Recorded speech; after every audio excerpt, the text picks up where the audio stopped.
ብዙ እናቶች የልጃቸው ምግብ አለመብላት ትልቅ የራስ ምታት ይሆንባቸዋል።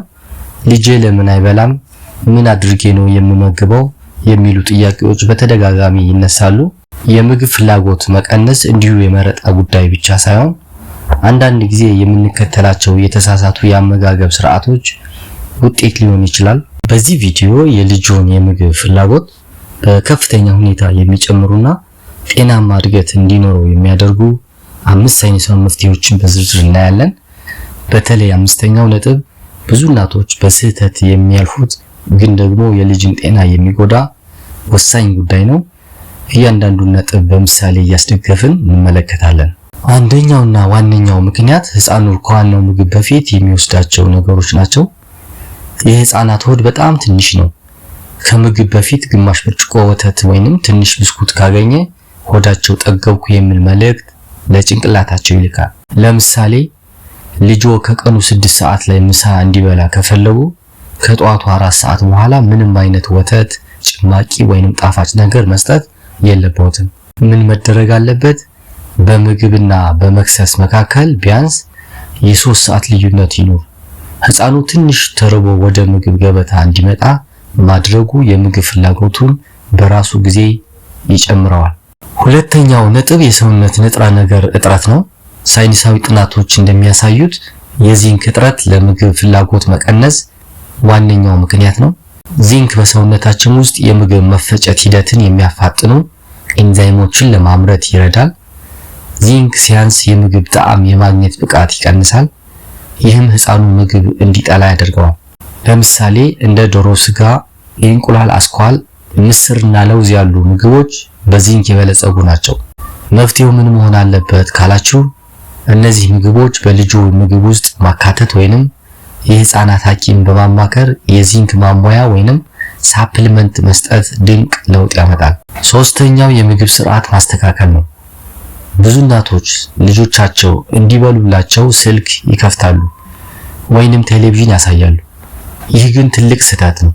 ህፃኑ ትኩረቱ ስክሪን ላይ ሲሆን ሆዱ የመጥገብ ወይንም የመራብ ስሜቱን መለየት ያቅተዋል። ይህም በረጅም ጊዜ የምግብ ፍላጎትን ያጠፋዋል። ለምሳሌ በምግብ ሰዓት ስልኩን አጥፍቶ ቤተሰብ በሙሉ በአንድ ላይ ተቀምጦ ሲበላ ማየት ህፃኑ ምግብ መብላት አስደሳች ተግባር እንደሆነ ይረዳል። መፍትሄው ምንድነው? የምግብ ሰዓት ለጨዋታና ለንግግር ብቻ ይሁን። ህፃኑ ምግቡን እንዲነካው፣ እንዲያሸተውና ቀለሙን እንዲያይ መፍቀድ የምግብ ፍላጎትን ያነቃቃዋል። አራተኛው የአካል ብቃት እንቅስቃሴና ሜታቦሊዝም ነው። ልጆ ጉልበት ካልጨረሰ አዲስ ምግብ እንዲቀበል ሆዱ አይጠይቀውም። ቀኑን ሙሉ ቤት ውስጥ ተቀምጦ ቪዲዮ የሚያይ ህፃን ሜታቦሊዝም ወይም የምግብ ቃጠሎ ይቀንሳል። ለምሳሌ ልክ እንደ አንድ አዋቂ ሰው ስራ ሰርቶ ሲመጣ እንደሚርበው ሁሉ ህፃናትም ሩጠውና ተጫውተው ሲመጡ የምግብ ፍላጎታቸው በእጥፍ ይጨምራል። መፍትሄው ምንድነው? ከምግብ በፊት ቢያንስ ለ30 ደቂቃ ልጆን እንዲሮጥ፣ እንዲዘል ወይም ደግሞ ከሌሎች ልጆች ጋር እንዲጫወት ማድረግ ያስፈልጋል። ይህ ሆዱ ባዶ መሆኑንና ምግብ መፈለጉን የሚገልጽ ሆርሞን እንዲመነጭ ያደርጋል። 5ኛውና በጣም ወሳኙ ነጥብ የጤና ምርመራ ነው። የሆድ ጥገኛ ትላትሎች ህፃኑ የሚበላውን ምግብ ስለሚጋሩት ህፃኑ ሁሌም ድካምና የምግብ ጥላቻ ሊሰማው ይችላል። በተጨማሪም የደም ማነስ ወይም አኒሚያ የምግብ ፍላጎትን ክፉኛ ያጠፋል። ለምሳሌ ልጆ ሁል ጊዜ የሚደክመው ከሆነ፣ ከንፈሩ ወይንም የአይን ውስጠኛው ክፍል ነጣ ያለ ከሆነ የደም ማነስ ሊሆን ይችላል። መፍትሄው ምንድነው ካላችሁ በየ6 ወሩ የትላትል መድኃኒት ለህፃኑ መስጠትና የደም መጠኑንም በላቦራቶሪ ማስመርመር አለበት። ይህ ሲስተካከል የምግብ ፍላጎቱ ወዲያውኑ ይመለሳል። ዛሬ ያየናቸው 5 ነጥቦች የልጆን የምግብ ፍላጎት ለመመለስ መሰረታዊ ናቸው። ትዕግስት ያስፈልጋል። ለውጡ በአንድ ጀንበር ላይ መጣ ይችላል። እንግዲህ ለዛሬ ይዤላችሁ የመጣሁት ይህንን ይመስል ነበር። ቪዲዮ ከተመቻችሁ ለሌሎች እናቶች ሼር አድርጉ። በሚቀጥለው ቪዲዮ በሌሎች አስተማሪ የጤና ርዕስ እንገናኛለን። ሰላም ለእናንተ ይሁን።